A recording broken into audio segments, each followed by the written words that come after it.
Eu queria falar sobre um assunto que deixa a gente preocupado e mostra o grau de desinformação com que a gente opera.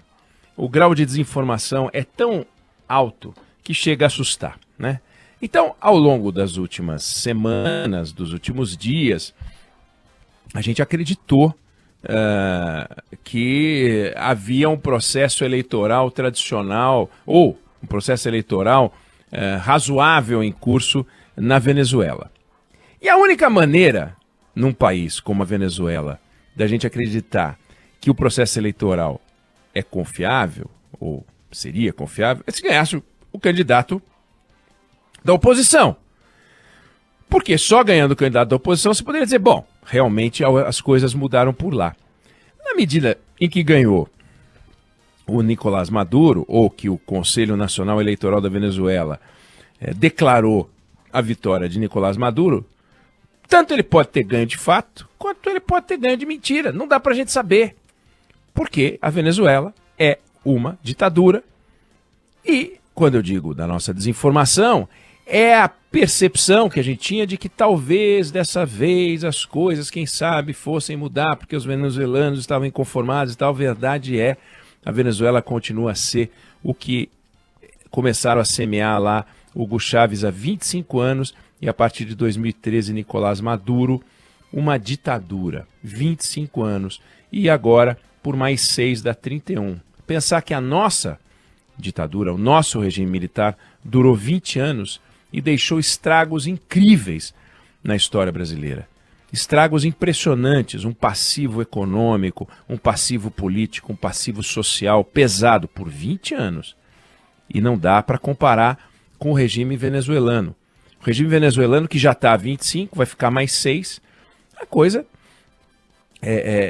não tem muita esperança de mudar. Essa que é a verdade. E os analistas, os observadores, todos, por algum momento, foram levados a acreditar que tinha alguma coisa diferente acontecendo. Não tem coisa diferente nenhuma acontecendo por lá.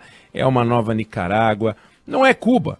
Não é Cuba. Cuba nem sugere a possibilidade de uma mudança por eleição e tal. É uma Nicarágua. Então temos uma Nicarágua, só que uma Nicarágua deitada em cima da maior reserva de petróleo do planeta Terra. Uma Nicarágua diferente.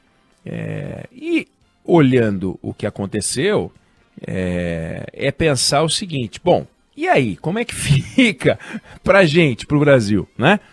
O Brasil tinha uma relação com a Venezuela no governo do Lula, né, no governo do PT, que era uma relação sugerindo que ali funcionava uma democracia, né? Só que a gente viu que a vitória do Maduro foi reconhecida pela China, por Cuba, pela Nicarágua, por Honduras, pela Bolívia, pelo presidente russo. É isso. Esses foram os caras. Ah, sim, pelo MST. E pelo MST. O Movimento do Sem Terra também reconheceu a vitória do Maduro e disse que ele derrotou a extrema-direita, né? Que a extrema-direita promovia uma campanha de desinformação, festejou a democracia com protagonismo popular, que é MST sendo MST, né? Mas é isso, MST, China, Cuba, Nicarágua, Honduras, Bolívia, Putin.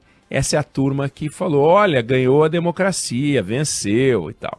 É só a turma que defende regime ou pratica regime ou lidera regime autoritário é que festejou, reconheceu a ditadura e reconheceu a vitória de Nicolás Maduro. Bom, e o Brasil como é que fica, né?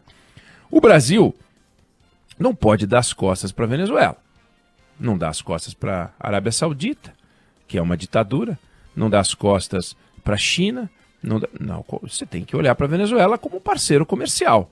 Então, as coisas não podem ser tratadas como se fosse um país-eco qualquer. É um país que tem um potencial econômico.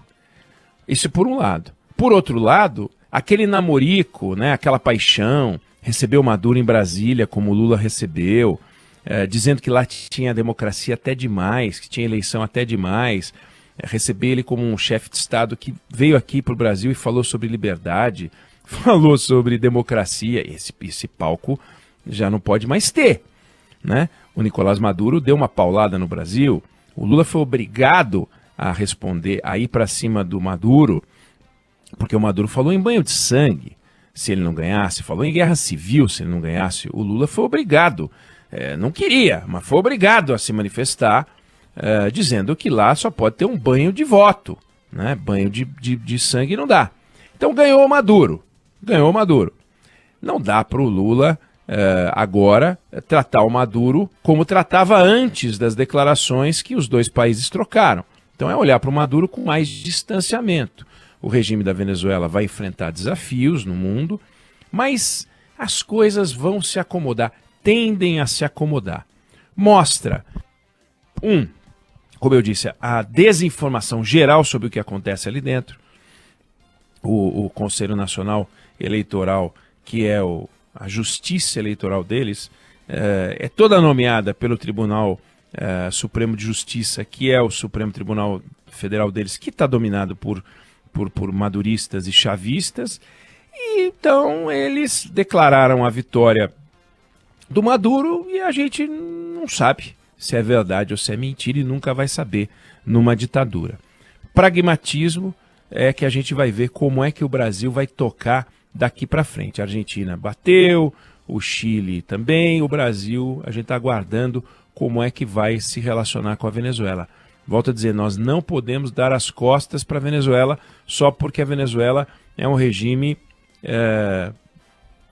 ademocrático, ditatorial, pelo simples fato de que a gente se relaciona com regimes autoritários e faz negócios com regimes autoritários. A gente não pode abençoar a palhaçada eleitoral, a gente não pode abençoar a falsa democracia, nós não podemos passar a mão na cabeça como faz o MST, mas essa turma aí é outro mundo, né? Como faz a China, como faz Honduras, como faz Nicarágua, como Cuba. A gente não pode usar isso como referência. E também não pode partir para cima peitando Deus e o mundo, porque senão alguém vai lembrar, bom, mas por que não faz isso com a Arábia Saudita? Temos um desafio. Nós vamos ver como vai ser como é que o governo brasileiro vai administrar, como é que o governo de esquerda vai administrar. Não importa muito o que o PT vai dizer, né? Mas importa muito como o governo Lula vai se posicionar. Vamos acompanhar os próximos passos desse episódio lamentável que envolve a Venezuela. Não sei se você concorda ou discorda, mas essa é a opinião que eu tenho sobre o assunto.